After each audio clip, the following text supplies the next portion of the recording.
Hello, and welcome back to the 7th and final part of making Eowyn, the banner. This took me longer than the rest of the costume combined. I found a vector file of the design online and I used it to make a paper pattern. Then I cut out the design and transferred it to Silk du Pion. Because I'm insane, I did my first ever applique project using silk velvet. Since it's so slippery, I had to frame it up on a large embroidery frame. Then I tacked the du Pion pieces to the velvet and I tacked out the designs using thread. Once that was done, I took the whole banner off the frame and machine stitched along the outlines with a short stitch to prevent fraying. After that, I cut away the excess fabric and stitched over all the cut edges with a zigzag satin stitch. Then I hand quilted in the rest of the design details. Next up is the painting. I used a mixture of fabric paint and watered down acrylic. Painting over the satin stitch worked as an extra layer of protection against fraying, as it's essentially a plastic coating.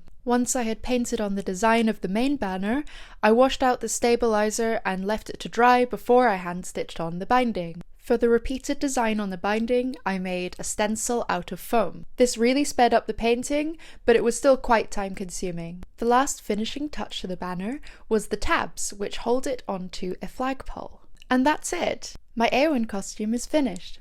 I'm really proud of this. Like I said, the banner took longer than the rest of the costume combined. I'll post one more video showing the full finished costume. Bye!